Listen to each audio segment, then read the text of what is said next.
So I'm really excited to try live streaming on the PC now. So thank you for being here.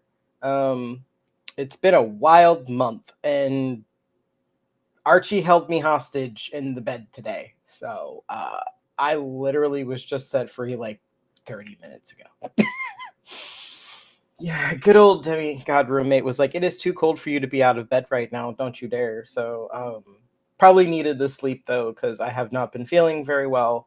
There's a mixture of reasons for that, but yeah, sleep probably is necessary. Um, but yeah, I figured just haven't done a live for a while, so why not give it a try? Especially now that I can do it on my PC and I have multiple screens that I can see myself. I can see my chat. I can check on things I want if I want to talk about stuff. Um, yeah, lots of new avenues to explore. Um, so I guess just a little early checking in the beginning though, because like I said, we just have just the two of us, Bird and Butterfly. Um, I did want to show off my. I've been getting keratin treatments for my hair so that it's less aggressive on my arthritis to do my hair, and I can officially say that I can now do a ponytail. You have no idea how excited I am that I can do a ponytail. This is like step one in the we're gonna grow our hair out for the first time since we were like 20. Well, I was in my 20s when I had long hair last, and I miss having long hair because when I was younger, like there's like a whole spiritual thing for me about having long hair. But then when there was an incident with a relaxing treatment, they had like a whole chunk of my head like burned. So I had to actually get my hair cut very short for the very first time, and I was traumatized, but also I was like, wow, I look like a boy. So I kind of tried to get over it, but I like long hair. I like guys with long hair. I think it's attractive. I also think it looks very mature for me. Um, Also, like cultures around the world have significance about having long hair. Like I know in China there was a whole thing that your hair was a gift from your parents, so you had no right to cut it, which is why you had the very long hair in China. Um, Also, there's in the Native American cultures, like your soul is in your hair. Like that's like some of them have that philosophy. Others are like it's a spiritual thing to keep your hair growing. Um, so yeah, like I just had this whole like thing about having longer hair. So I'm trying to grow my hair out again. An alternative reason being that I would love to actually dress up as Jay without having to worry about a wig. So I have the contacts. We're working on getting claws that work this time because I tried doing some like buy it and like try it, and they didn't all fit right. So Mrs. Winchester and I are going to try and make some claws so that I can be my horned mage. And then we're just hopefully I'll have enough hair to style it in my head, and you'll be able to see Jay in person, maybe at author events, right? So yeah, I'm excited to see uh, my hair grow out more. I've been dying to have my hair longer for a while, but it was just with my fingers and knuckles and flares, this it was not in the cards. So this is a really big deal for me, and I'm really excited. So that's my little tangent on my hair. I'm excited. I'm showing it off today. So uh, I guess there's lots, like I said, there's lots of stuff that's been going on this month. I was trying to do more pushes for Nature Call Summer because next month it should be publishing. I'm excited. As long as everything runs according to plan, I should have summer printed. Um, this is like a huge deal for me. I'm super excited. Um, it's been a while trying to get Nature Calls off the ground. I probably have mentioned it in previous videos, but um, originally this was the first book that Mrs. Winchester and I wanted to publish, was Nature Calls Spring. But I had a backer that was like, no, I want Artemis. And I was like, hey, I mean, if you're going to put the money in my hand, who am I to say no? I didn't think it was time for Artemis yet, but they wanted it and it has a following. But I definitely, as soon as I got money, sadly, I got it from inheritance, from my dad, who really wanted me to be published. That's how we were able to publish Spring eventually. But it was several years of disappointment and heartache because I originally tried to fund it in 2020. Um, I launched the crowdfunding campaign in March of all times. Um, and of course, yeah, no, there were people had other priorities, I think, back then than funding a fictional book that they really didn't know what to think of. So, yeah, and then I tried again after, but right before Artemis actually, and no, that just wasn't in the cards. And then Artemis came out in 2022, and then my stepmother finally got my dad's inheritance to me um, later that year, and then I reached out to Palmetto Publishing, my publishing service that I go through, and told them I'm ready for spring. um, I was lucky; I got the same project manager that had done Artemis, so she was super excited to work with me. Um, which is ironic because there's a character named Kristen who's like a pretty significant person, and my project manager was Kristen, and she's like, "Well, I'm in your book." So yeah, that was 2023, January 2023, that we finally saw Nature Calls Spring launch, and I was able to like hype it up quite a bit. Um, I had a launch party. We had we had some giveaways I was able to do. Uh, I actually had a pretty profitable second quarter, triple digits actually, and I was really excited. And then everything dropped off quarter three. So I knew partially that was because I wasn't doing anything because I was working at um, a pretty in, labor intensive and mentally taxing job at the time. And I was tired, and people that I was hoping would keep talking it up weren't. Um, I think some of them were just like, "Well, when's summer coming out?" And I'm like, "Well, I need to get money from spring to pay for it, guys." And then the cosplayer that I had that dressed up as Flora, and I had a falling out because I had asked her if she could do some more stuff, and in retrospect, I probably could have worded it better, but at the same time, she just wasn't willing to do more. So that's okay. Can't ask people to do more than they're willing to do. And I've mentioned before, I'm older now, I'm wiser, more mature. Um, I still want to build a street team for Nature Calls, just because this is the series that I really do feel was supposed to be my debut series and it was supposed to like go places. So yeah, I really want to take off and do some more with Nature Calls. So this month I was writing. Well, actually, I didn't have to write the origins. I just had to edit and polish them up. Um, and you guys really enjoyed the origins. If you, I don't know if you actually had a chance for Butterfly to read Nature Calls mid seasons origins part 1 through 3. Those actually were originally written when I was trying to do like a monthly subscription box when I was on Patreon.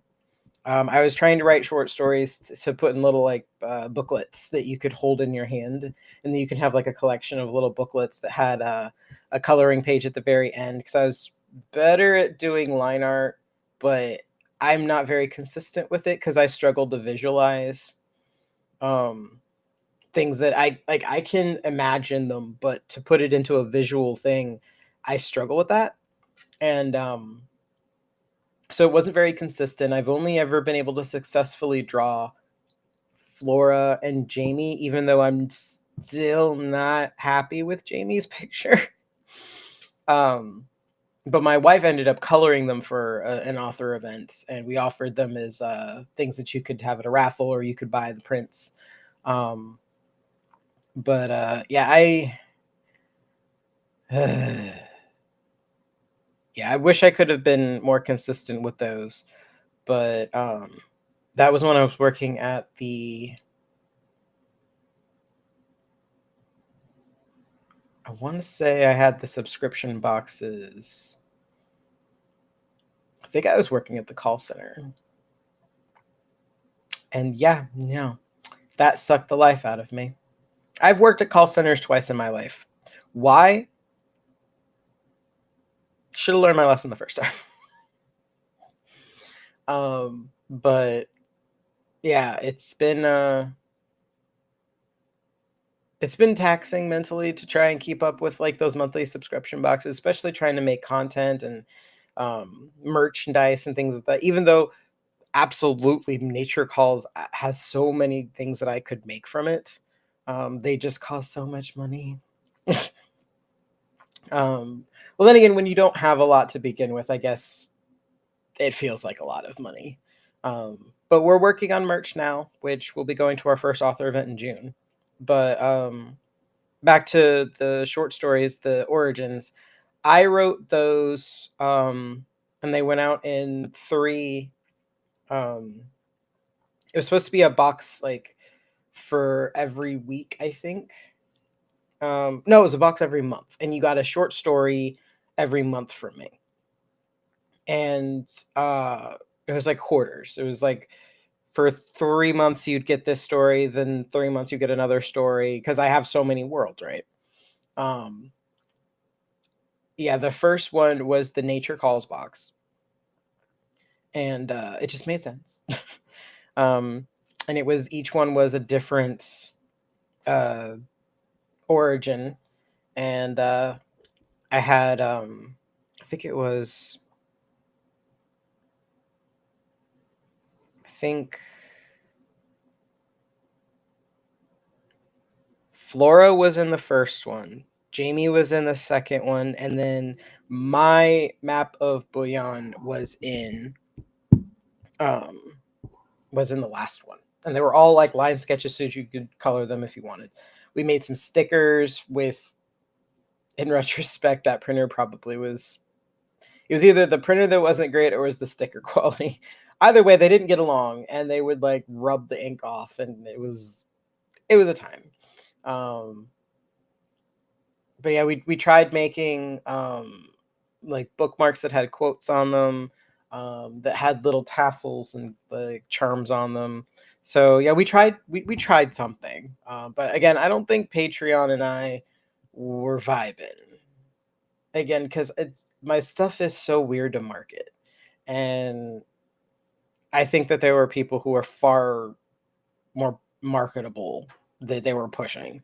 So also I didn't have very many followers. I think I had at 1.5, like that was the highest like member of subscribers um, that I ever had there, and it was not very long that I had five.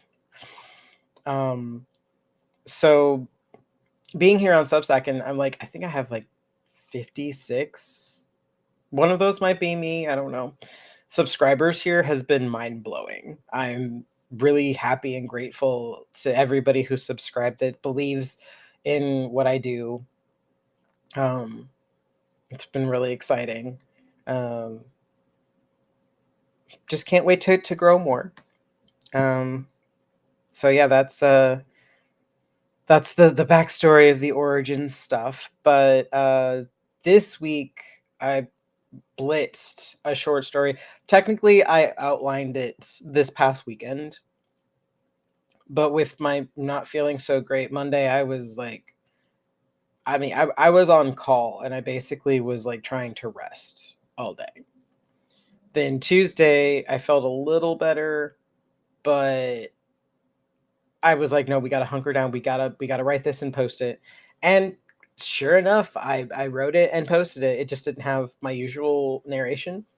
I plan on doing narration at some point this week for it, so don't worry. There will be narration for moving day, but that one actually takes place within the stories of Nature Calls. So if you haven't read Spring, um, I highly recommend you do. However, this story is more about side characters that you don't really get to know much about. So, sure, you'll probably be like, "Ooh, what happened here?" But you get told what kind of happened to lead to this point. So, it's enough of little breadcrumbs to incite, go check out the first book. But it leads into the second book. So, like, these are some of like the events that directly influence into the next book. Because since I wrote it in an adventure kind of a formatted pacing, I could not fit everything I wanted to put into the books. There are so many side little shenanigans that I wanted to put into the books, but it just wouldn't have fit the pacing. And to be fair, I always thought Nature Calls would make a great TV show, like a cartoon. Um, with all the elemental stuff, the special effects would be a nightmare. Not to mention aging. So yeah, like honestly, just Gust by himself. Um, the way that he phases in and out because he's wind, and then Spring and Autumn are also winds. Um, yeah, that probably would be a nightmare with effects. So yeah, like just the little shenanigans going on with the crew. Got the elements of nature that are figuring out, oh, humans don't do that. No, we don't. Or they're curious about things that we do. Um, like I know I have a future one that's supposed to happen between summer and autumn that I can't wait to write, where Gust is asking um, the older Doll brothers some questions, and he's just very curious about what is this thing that you do? I don't understand why you do that. So yeah, there's little short stories like that. There is another one that I plan to write for this coming Tuesday because I have 5 Tuesdays in the month. So there will be another story that will reference something going into summer. I also was trying to utilize these stories to give you a little bit more time with Jake. Um, I had no idea so many people liked Jake, which is heartwarming for me because he's actually a really important character, but I gave you very like little things about him because he's kind of like what you see is what you get. So I didn't feel like he needed like a whole bunch of attention, whereas Leif and Chelsea are very reserved. They have their secrets that they hold, and digging into that a little deeper was something that I wanted to explore. Whereas Jake is himself. He's not the only thing he's hiding is his crush, and he's not hiding it very well. um, and then of course the story of Jamie is unfolding over the whole series. So um, Jake, I felt, had the least amount of screen time, as you might say it. So I thought that these two stories could give you a little bit more time with Jake, and apparently he's my wife's favorite character, which is ironic because um, when I was designing Jamie and Jake, they're kind of like two sides of myself when I was growing up. Um, at the time, I hadn't picked up on it, but when I got older, I went, "Oh, Jake was the other me." um, so I'm proud of Jake. He's a tough guy. Um, even if frickin' Jocelyn Torres calls him a baby punk, and he's just like, he can't help that he's short. But yeah, I'm excited to see what people think of a moving day. I like I said, I posted it last night. But to be fair, I wrote it that day, like just in the day. So I'm proud of myself. I don't pride myself on being a pantser. I'm kind of a hybrid where like if I've at least outlined it, I can do it. But then every once in a while I get like a brainstorm and things like the second portal happen. Um which that is still my highest liked post I have. And I'm still so grateful that everybody gave it the attention and shared it. And like I still haven't gotten engagement on that scale with anything else I've had here. um so yeah, and I think you were one of them, Verdant Butterfly. You really enjoyed the second doorway. I was really happy to see how much you enjoyed it. I was thinking about doing a third one, but with my time constraints and me not feeling good, I kind of was like, no, let's cut our losses. And I mean, I wrote two really awesome, shorts for the event. Though I will say thank you and everybody at the Indie Ink Fund for the Portal event. I really enjoyed it. Portal fantasy is my thing. I grew up loving Portal fantasy. I grew up um, fantasizing about Portal fantasy, traveling to different worlds away from your own. That was, I love it. So the opportunity to write something Portal fantasy related, I was like, my fingers were tingling. I was like, I have to, I have to, I have to. And it kind of just made sense because I mean, I have an actual universe of imagination, basically, and why not open a portal into it? um, so I was hoping to do a bit more collaboration with it, but hey, I'm happy with the second story that I got because that picture was gorgeous. Um, yeah, the goodness, what was that one called? I'm trying to think. Let me see if I can pull up the. I mean, I just started following her too. She's awesome. I really like her stuff. Let me see. For the doorway to Wonderings.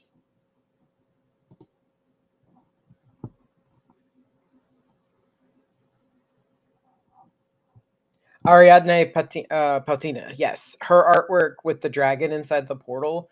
Oh my god, it just spoke to me. I loved it so much. Um, and that's really what kicked off the second story. And I got my wish. I got to collaborate. So that was really fun participating in that event. Um, I'm glad everybody enjoyed it. Um, Now, mind you, it did take up more time from other things that I was planning to do, but I didn't really have anything to offer marketing wise for the book yet. I know this month I was getting the updates on the illustrated cover, which are in my subscriber chat. So if you are subscribed, um, over on my Substack subscriber chat, there are updates that show the illustrated cover for summer, which, oh my gosh, it looks awesome. I'm so excited to see this in color. I'm literally like, I'm tingly all over and excited at the prospect of like seeing this in color. Like, the black and white is in the subscriber chat as well. The follow up where they cleaned it up and made it look as close to what it's going to like lay out as. Um, and speaking of updates in the subscriber chat, AM Bowman actually did a map of the my island of Bouillon. It is over in my subscriber chat. I know he asked me to tag him once I share it. So I definitely mentioned him in my subscriber chat, but I haven't shared it just yet because I was trying to give everybody something update wise in my chat. And of course, Mrs. Winchester and I are trying to figure out if we want to make posters or make one of those like I have my phone poster over here. We were thinking about maybe making one of those for Bouillon to have at events, maybe. So yeah, just trying to figure out what I want to do with it because now that she knows that I can use it for marketing, like she was like, "Oh, I didn't know that you actually could use it like that." I was like, "Oh yeah, I made it for that." So yeah, so we're gonna try and incorporate it into the marketing. Just gotta figure out how. And she is still working on her bundle jewelry that she's making for spring and summer. Because what she likes to do is offer a bundle for buying a book from us with an additional thing. Like with Artemis, she actually made David's rosary from the book. It's obviously not a perfect one. Like I've specifically stated what the stones are that the rosary's made of and the materials and all that. There's a reason. I'll put it that way. And obviously we didn't have all those resources, so she did an adapted form, and so she sells those as a bundle, and they actually, when we were at events, they sold actually pretty well. People really liked them because they're the proper beaded numbers and everything like that. So if you wanted to use it as a rosary, you could, but yeah, so she's working on something for the Two Nature Calls books. Don't want to give too much away, but I think it's got charms because she wants to incorporate characters and things like that from the book. So yeah, I'll leave the charms. We'll leave it at that. So that's something she is working on. She told me she finished coloring my my logo, even though she forgot to upload it to our drive so that I can share it. Can't wait to show that one though, because I think I mentioned in previous stuff that she does art. Like she likes to make art when she's got the brain space for it, unfortunately. Which, admittedly, with everything going on in our lives, I can see where she's creatively tapped out. The move was rough, and I actually had to do most of it because she was just so exhausted. It was a horrible shift going on at work, and it didn't go well. So she's still bouncing back from that. I know even before we moved, both of us were dealing with burnout. I'm kind of, I guess, kind of coming out the other end, maybe. But it's not gone. I will definitely say for certain it's not gone. But I've been doing, because we've discovered that when she needs to just like veg out and not do anything and like check out, she watches TV. I play video games. And now that I have the gaming PC set up, I can do that. But I feel bad because I feel like I'm not making time to spend with her, or I'm not making time to do my own stuff either. But like if my brain is not physically there, I have to be kind to myself on that front. Because I've had burnout for a while, and the longer you're in it, the longer it takes you to really like crawl back out of it. And it doesn't help that I haven't had some of my medication.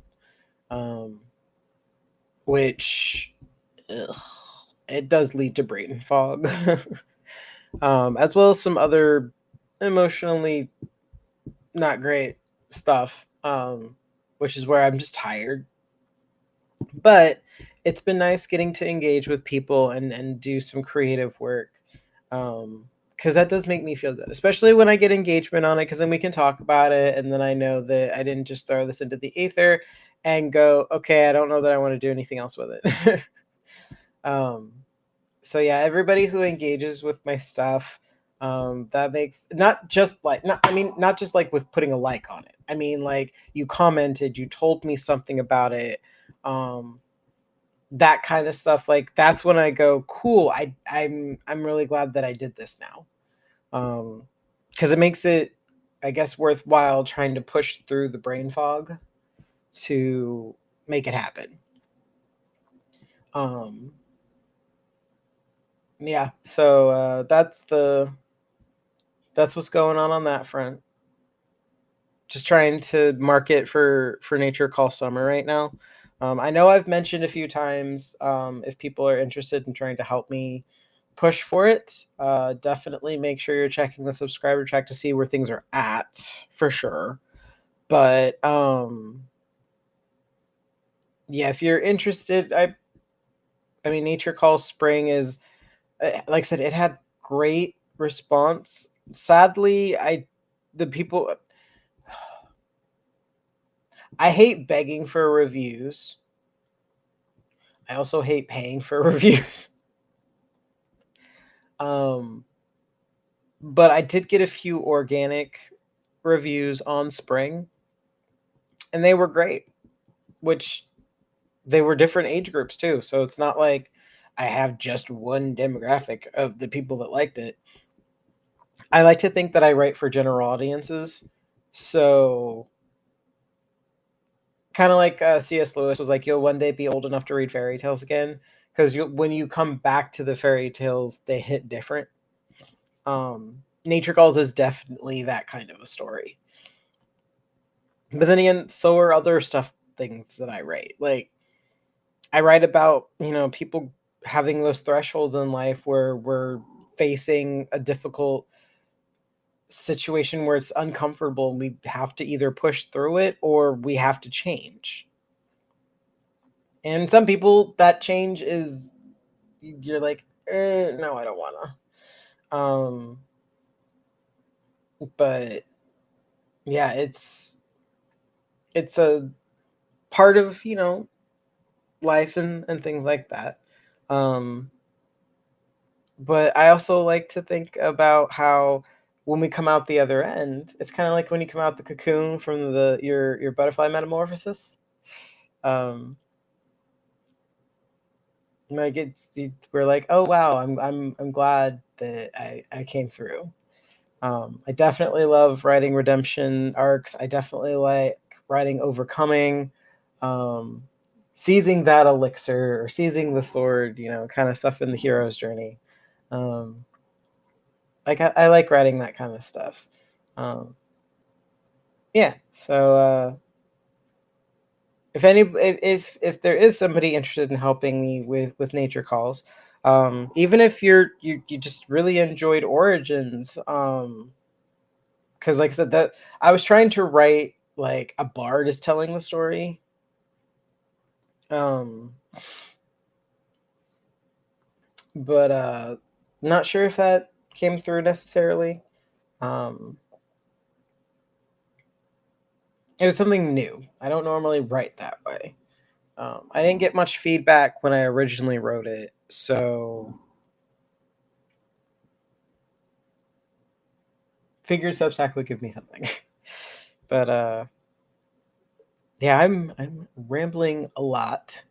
Been here half an hour. So anything going on with you, Verdant Butterfly? I know we've been kind of getting better acquainted since the portal event posts, but what's going on in your neck of the woods?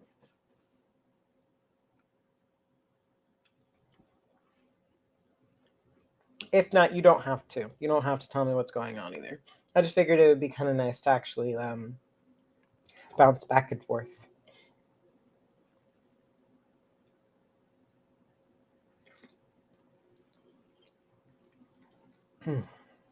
Coffee is so nice.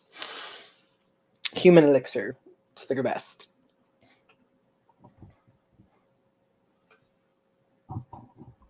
Let me see.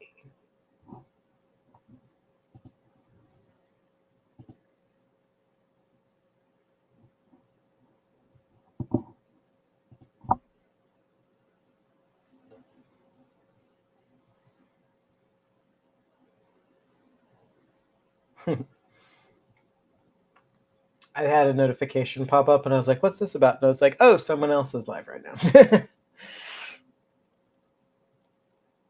Let's see. Yeah.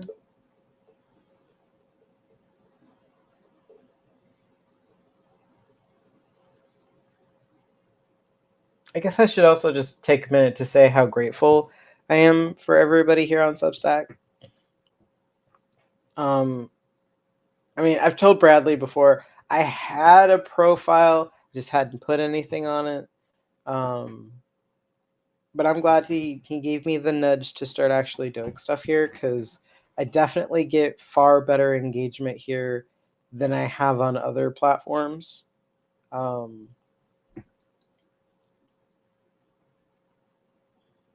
just hope we can keep things rolling, because I don't know, maybe I'm just falling for the opinion pieces, but I keep seeing where it's like fiction stack is dead, and I'm like, is it? Is it? I don't think so. We're just starting. It's rough start. um Admittedly though, I'm not a horror writer. I do write dark fantasy. I know to write dark fantasy, but I don't write horror. And I will admit, we have a really healthy horror community here. um, but I've tried to read a few of them. Um, Again, it's not really my niche, just because my brain comes up with its own stuff, and I don't like to feed it if I can help it. um, no, I have enjoyed fairy tale stuff. I downside to living on the corner of a major road. um, but no, I have enjoyed reading a lot of the fairy tale kind of stuff. Like I believe it was Labyrintha Mythweaver, which, oh my god, that's a funny story. This month, I found out I wasn't following her. I thought this entire time I'd been following her. No, I've just liked her stuff so much, the algorithm just throws her in front of me. And literally been pitching for her too. Like, I'd been telling people, you need to go follow her. You need to go follow her, only to find out I'm not. Fixed that this month. Yeah, that was funny. Um, I mean, I was just talking about the stuff on Substack. Off Substack, oh my goodness. The the escape room that I work for, which for those of you who haven't seen my Black Cat escape room hoodie yet, yes, I shill for my job. Please come see us. And they tell me all the time, they're like, yes, please wear your hoodie and tell people.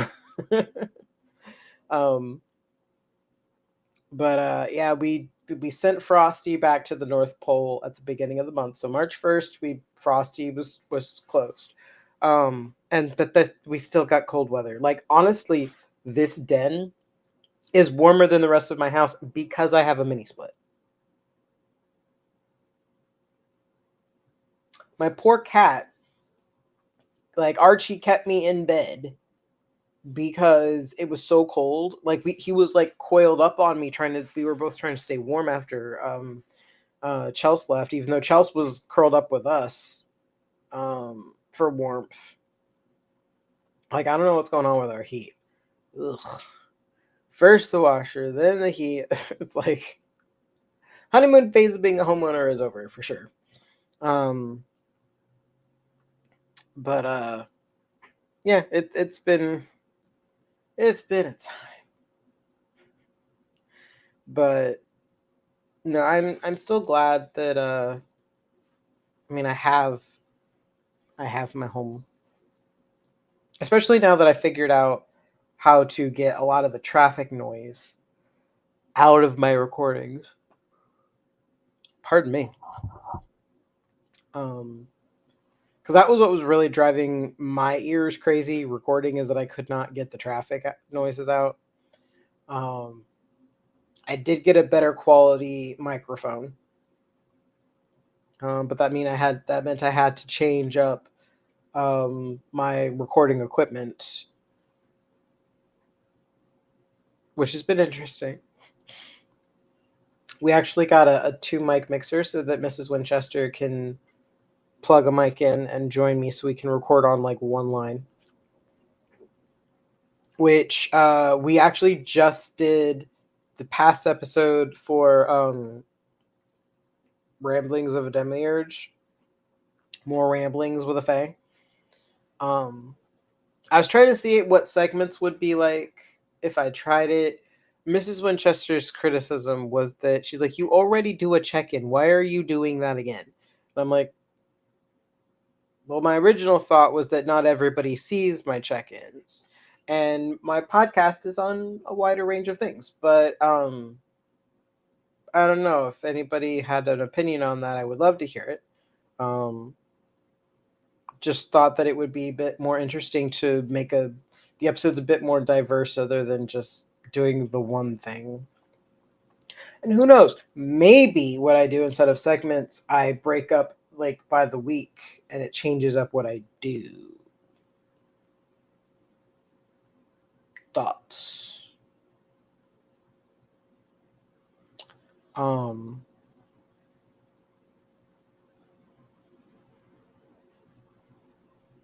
can you tell I have ADHD? Like, there's a whole lull that happens in my brain. um, but yeah, lots going on. Lots going on. And of course, work, we're trying to get our new attraction moving forward, which, again, if you happen to be in the Virginia Beach area, I highly recommend you come by. We have, we do have the 5 stars for escape room in our area. Um, we work hard for that. So, definitely, if you like escape rooms, or if you've never tried one, again, I recommend you do it, because we have difficulty levels. Like, we give you like a standard, intermediate, hard kind of a thing. Um, so you can kind of tailor it to your experience level too. Not a lot of places will do that. So if you're trying to get into them, come see us. We're by Lynn Haven Mall.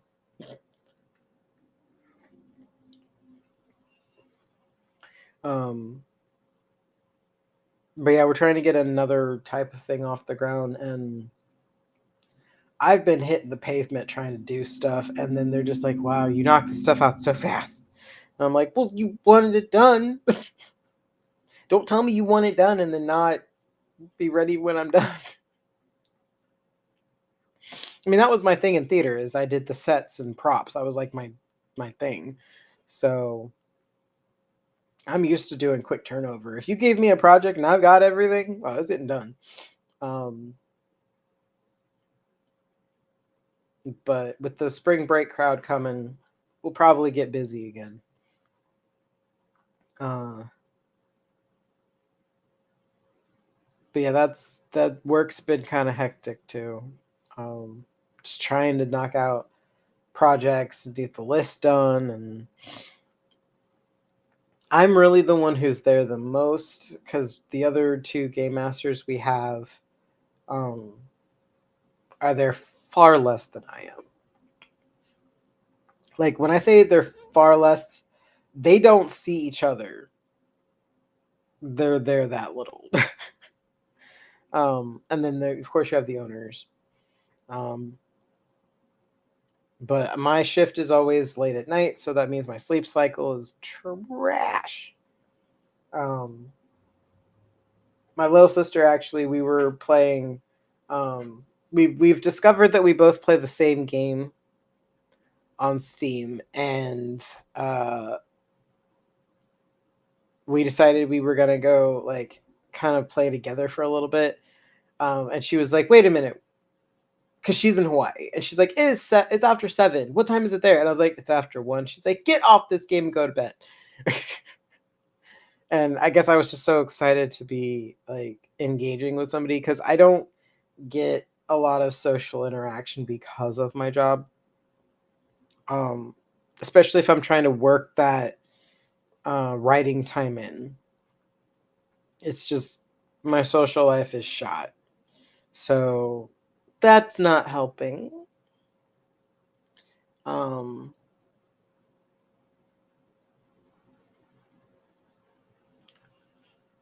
I like my job though.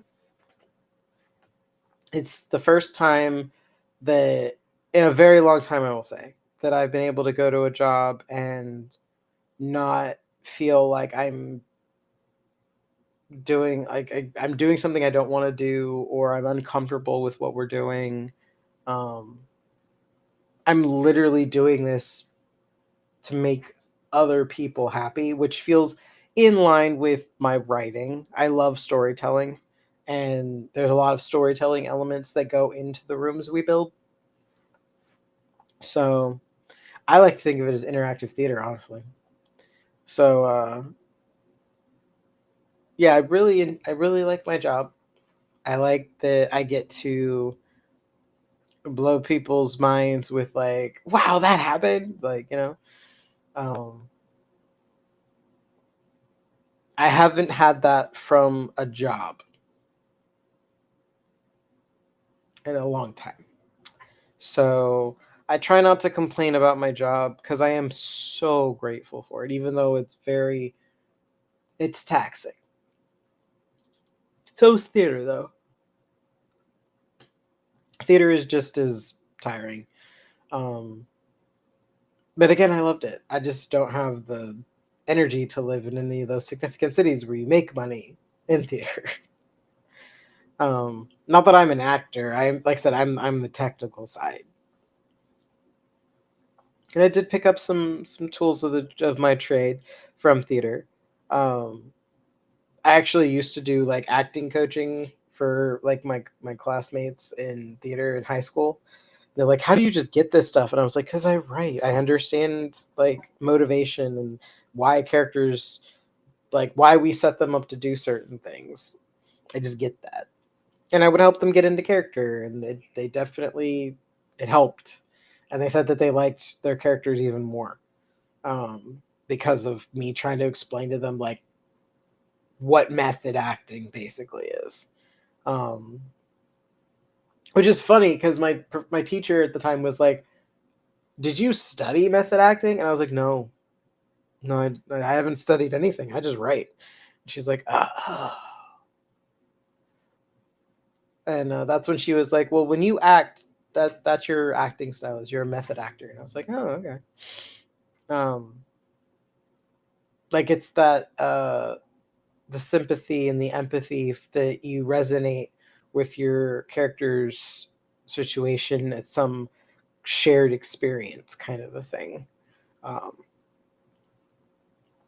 yeah, mm, yeah, I miss theater, but I don't miss the weird hours. Not that I don't have them at this job, but the weirder hours. Like I was actually at my high school until like 1 in the morning, I think, working on sound design for Dracula my senior year because I was 18, so I could be there. I could be there that late. And I didn't drive yet, so my teacher drove me home.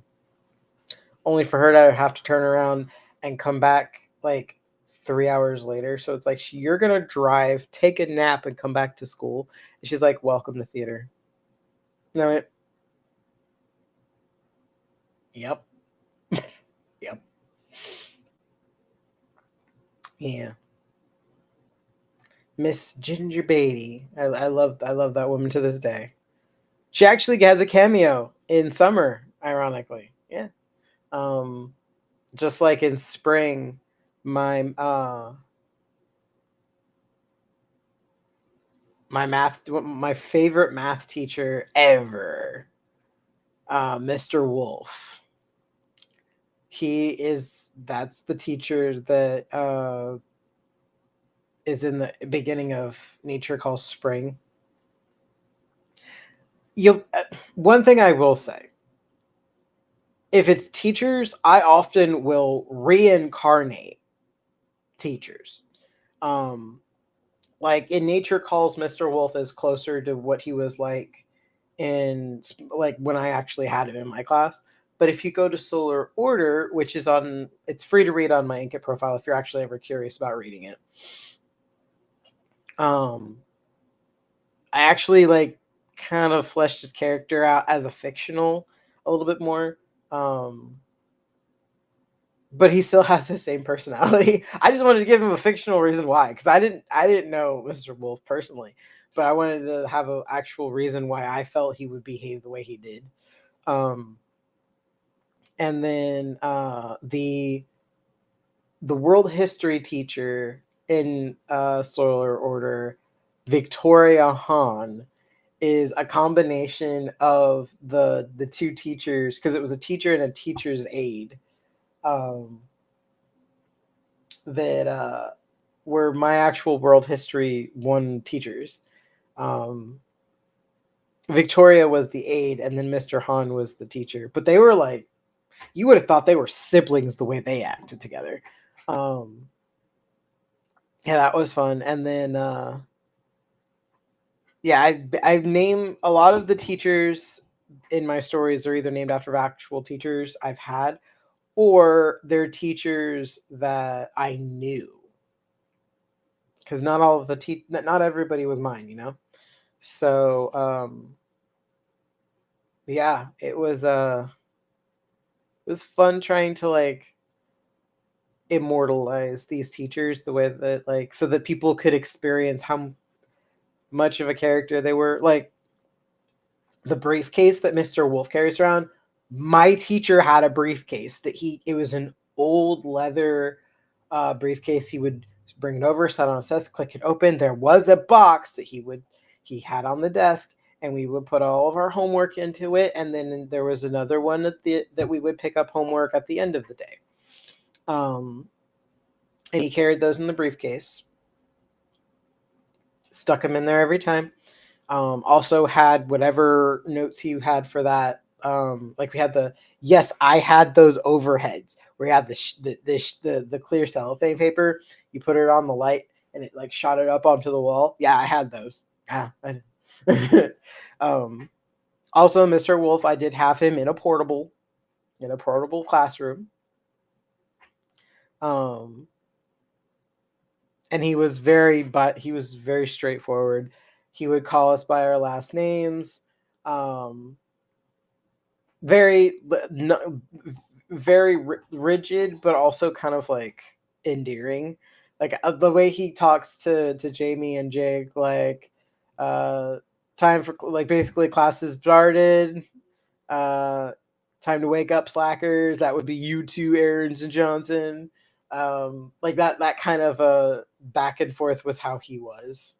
Now again, my brain had always fantasized. I was like, oh man, this guy must have been like military or something. Like he had to have been like a chief, or maybe he was in the army or something. But yeah, his name was Nicholas Wolf, and hence his name in the book. Um, like so, I liked immortalizing them just because they had some cool names like Nicholas Wolf. Like I don't know if you're watching this recording wise after the fact, or maybe you've heard Butterfly. I remember the anime Trigun, Nicholas D. Wolfwood. I I swear I'm like we go, oh yeah, those are weird fictitious names. No, my math teacher, my algebra 1 teacher's name was Nicholas Wolf. Like, these names exist. um uh I had my government teacher's name was Mrs. Head, and she used to make the jokes about the French Revolution, and we were like, and she's like, yeah, yeah, I got a sense of humor, and we're like, yeah, you do. um Mr. Hahn, uh I remember when we went over, his favorite topic was Alexander the Great, and he was so nerdy. Like, he had a bit where he played the Linkin Park clip of Mr. Hahn, which was like a freestyle DJ, Mr. Hahn, that was a part of Linkin Park for a while. Um, just so he would be zoned in, like, no, this is something I care about. um, God, yeah, I had some very unique teachers.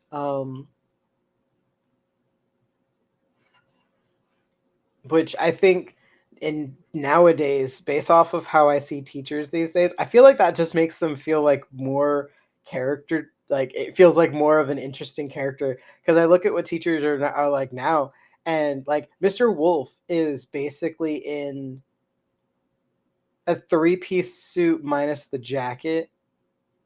Like, he has his coat because it's cold, but he takes that off, and he's like, he walks into the room and he's got like his vest and like his nice clothes, and he's very serious. Um, and then you have like just the way that they like behave, they feel more like characters, I guess. Um, so far, I haven't had anybody comment on the teachers, but I always thought that that was like an interesting shift, um, from the when I was originally working on this, which is now 22 years ago. Um, yeah, my 16-year-old self versus somebody who's 16 today. I'm floored that this story resonates with people still. Um, Although it is slightly dated, because I do remember when Leif mentions his brothers and him used to record cartoons. Like, they programmed the VCR to record it, and then they would watch all of their cartoons on Saturday. Um, and Chelsea looks at him and goes, "Did you say VCR?" Like, she had no idea that's what they were like. She's like, "You were using that archaic technology now?" um, like, they like, after his brother moved out, his brother took the VCR and the tapes, and they just have the box now, which, like, they have cable. Yeah, they're still like, Chelsea K has like streaming services, right? Nope, nope. The Doll family has cable, and they just got like a package that does like DVR and stuff. Yep, yep. They just don't. It's not important to them, and the boys are the ones who care about it. Mom's out doing landscaping, and dad's at work. So yeah, they don't know any better. um. Oh, and then another cool thing, I named the Doll family. I actually was asked this once. So, like, did you name the Doll family after Ronald Dahl? And I was like, that's an interesting coincidence, but no. My cousin, her husband's last name is Dahl, and I thought it was a very interesting name. So I actually researched it, and that's where I.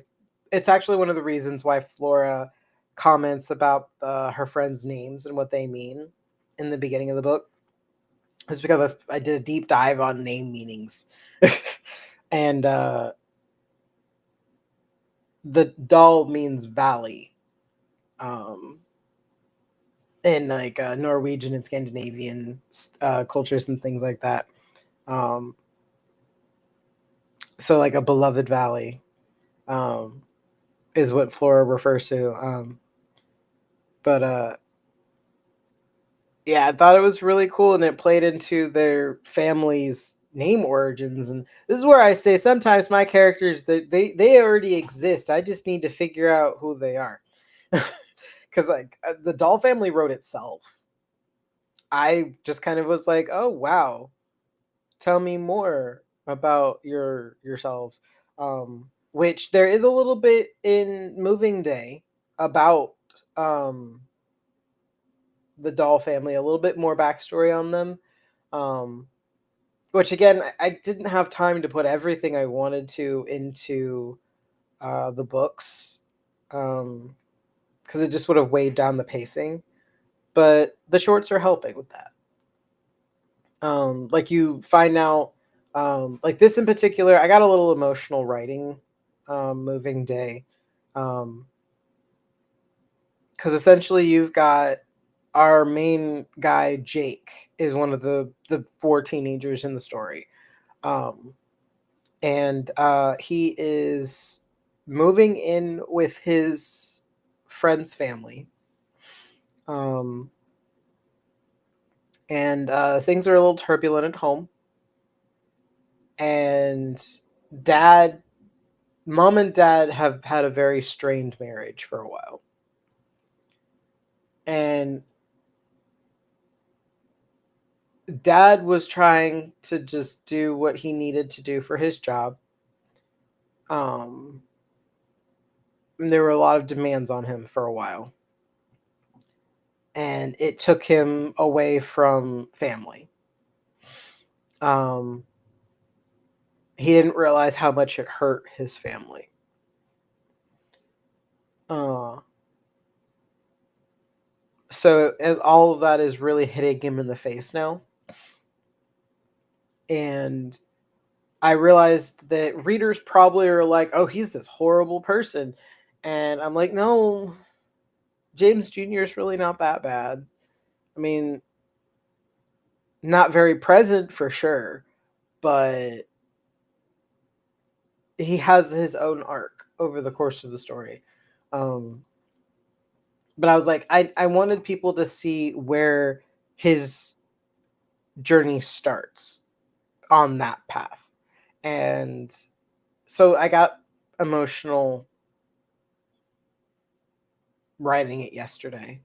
Um, and it didn't help that I kept getting interrupted. My flow got interrupted all freaking day. I love my mother, but when you're the oldest and you're helping your mom with stuff, you just gotta be present. You just gotta be present. Um, but I finally got through it, and I got to flesh out a little bit more about um how the Dolls and the Johnsons relate to each other. Um, and Jake gets to learn some stuff he never knew. And now he's feeling a little bit better about moving forward because they're trying to he wants his family to be a family. And I think when I was younger, that was my dream. I wanted my family to be a family again. Unfortunately, it turned out more like Jamie's family. Um, but I think Jake's parents' story was more influenced by me when I was older, where I had actually been through those turbulent times in your relationship where you thought you were doing what you needed to do, but you didn't realize like the distance that had grown, um, and how hurtful it gets. So yeah, like I said, it's definitely one of those fairy tales that you'll be able to come back to and read differently at a different stage in your life. Um, because I thought it would be a good idea for teenagers that are facing, ugh, I'm growing up. Adulthood is so, but rather than just see teenagers overcoming those things, I thought it would be a good idea to have teenagers see adults overcoming and how, yeah, adulting is scary and tough. It's not unsurmountable. And I think that makes it a little easier to embrace. Um, and that's like the whole point, seasons to cycles. Um, Everybody goes through stages in life, and we all go through losses. Um,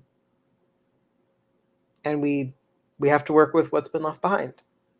That's kind of the themes that go into the character growth in story. But I think I mentioned recently, I just realized that, like, I guess eco adventure is a thing. And I went, oh wow, Nature Cult is absolutely an eco adventure because you're literally engaging with nature, because nature is trying to get through to humanity to be like, how do we make this work? Like, we don't want to not work in harmony with you. Like, what do we need to do to make this relationship function again?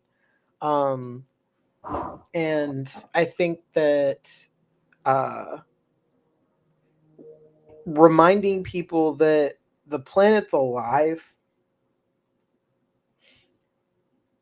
not to be cliche, but Pocahontas literally says, you think you own whatever land you land on.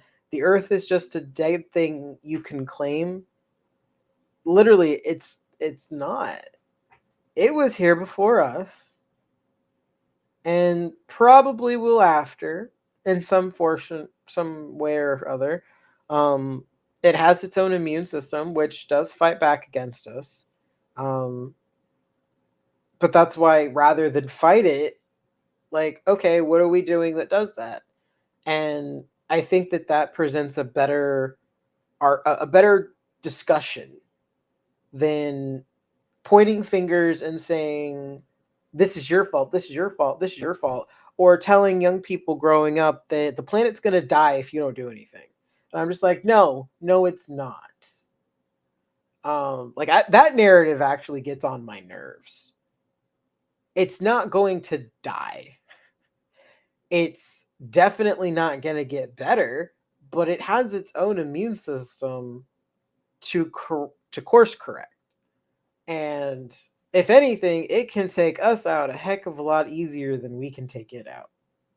So instead of that narrative of, like, it's no different than fire and brimstone sermons as far as I'm concerned. It's not conducive. It doesn't actually help anything. And it breaks my heart watching these like elementary schoolers with tears in their eyes thinking I feel helpless that I can't do anything. And I'm like, but you can. It's the little things that add up. It's the little moments. It's the little actions that become bigger ripples. Like, there's the Chinese proverb of the man that got sick and tired of the mountain blocking the sun, so he goes out every day with a spoon and moves the mountain behind his house little by little every day. And they're like, what are you doing? You're never going to move the mountain. And he's like, well, I might not, but my future generations will. And down the line, his family did it, and sure enough, the mountain ended up behind the house. Like, it's little things over time that we teach that make that difference. Um, so that's what I'm hoping that my eco adventure helps people understand. Um, because I think that's really what's going to make change. Is we have to change the mindset from the blame game to, yes, this is not a good situation. What are we going to do about it? I think that should be the mindset. Also, there are so many like people who've come up with solutions that we're not talking about them, and I love learning about them. Like the idea of green cities still makes me go yay. If I didn't have to stare at concrete, oh yes, please. um, yeah, stuff like that. Like I think that's far more of a effective message, especially when you like back in the day we had Smokey the Bear. Only you can prevent forest fires. Like it worked. We all know. Don't be careful when you're out in the woods. Like don't leave your fires unattended. You keep your fires safe and contained. Um, I mean, we when we have a face that's like we connect it, and we're just like, okay, yeah, like it sinks in. Um, I felt Flora with her little acorn was a pretty good mascot for giving people hope that nature does not have to be um, in conflict with humanity. We just have to find our connection. So yeah, I'm pretty proud of where I've taken Nature Calls. Now I will say, Autumn is in final draft phase. I'm pretty sure once summer's done and I get some feedback on that, I can move forward and just solidify Autumn, and then I just have to raise the money for that, and then I'll finally write Winter, which has the outlines. I know what happens in the book. I just have to make sure if I'm cutting anything that I'm not having to worry about cutting it out of Winter. Nature Calls is very stream of conscious. So when I write it, as long as I have my outline and know where I'm going, I just go. Hence, I'm hybrid. I pants, but I also plotted it first. It's like a plan. It's like when you plan a road trip, but then you end up seeing all these like road stops along the way, and you end up stopping. That's my writing process. Um, so it's one of the reasons why I've been trying to move stuff along, but I mean it'll happen in its timing, and then once it is done, um, then I can see if I'm writing the novella short to end it, or if it's going to end up in Winter. It just has to depend on how much I'm wrapping up.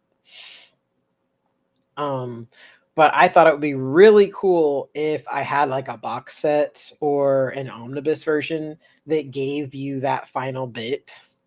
If I end up doing it that way, just marketing ideas, you know what I mean? So yeah, that's my Nature Calls ambitions. Now, obviously, I do have transmedia ideas that I would love to play with. Um, I still want to find cosplayers who are willing to um, dress up as the characters and like record little shorts that are like the little short stories that are happening in between. Um, Obviously, those are not in the books themselves. So it could give people like a little bit more time with the characters. I wanted to do a cartoon. Um, I actually was starting to develop it back when I was at the Art Institute, but then I realized that I needed to actually flux my muscles and do something new. Also, my professor caught wind that this was not this was not a brand new story, and he was like, "You need to write a new one." And I was like, "Fine." Then Solar Order happened, and that was a far bigger monster. um, so I told him back then. I was like, "You are dooming me to a life of misery. And he's like, "What?" I was like, "I have way too many things in my head already, and you're gonna make me develop another one? You hate me." Um, I love Solar Order though. That's true form is a cartoon. There's no way around that. I wanted to try and do audio drama, but unless it's got like images to go with it, because I have a character who uses sign language in Solar Order. So it doesn't really translate audio wise. Um but yeah, like I would love to do audio dramas and play around with sound effects and things like that. But I also want to make sure that my stories are accessible and people can enjoy them however they want to. Um, so yeah, I'm hoping that once I get more from Nature Calls that we'll be able to move forward with some of that stuff. Um, but in the meantime, Jay will be having little shenanigans playing around his worlds. Um, so I guess that's the last thing that I'll bring up. The the Solar Wanderings page that is on my Substack website now. That is for stories that are specifically Jay related. So if Jay is interacting with somebody or there's a story that relates to Jay, um, yeah, it's going to be in there. Um, Obviously, Passepartout Faye is involved in a lot of that. If you were listening to the end of the last Ramblings episode, the demigod roommate showed up, completely unplanned, by the way. He was just upset that we'd been in here for so long. And he's like, "Come out of the den, I want to play." Um, which was hysterical. Like, he literally was staring at us meowing. I tried to amplify. Goodness. I tried to amplify his meowings as best I could without it being awkward. But yeah, that was fun. Um so yeah, that's what Solar Wanderings is about, is the adventures that Jay invites people into the Imaginings universe. Goodness gracious, what is going on with my camera? I don't know why it does this.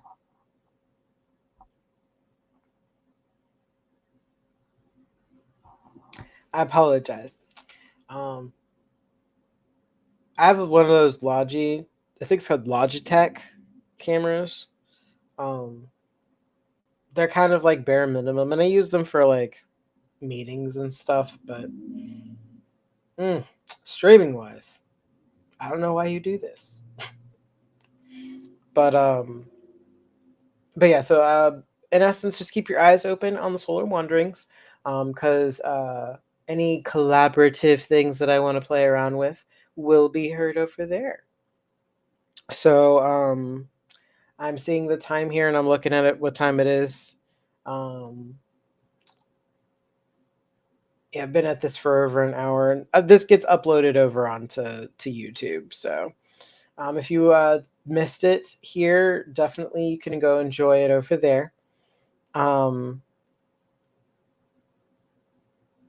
Yeah, I can't really think of anything else to talk about other than, again, if you want to help me out with the Nature Call stuff, feel free to reach out, comment on stuff, let me know if you're interested. Heck, engage over on my subscriber chat,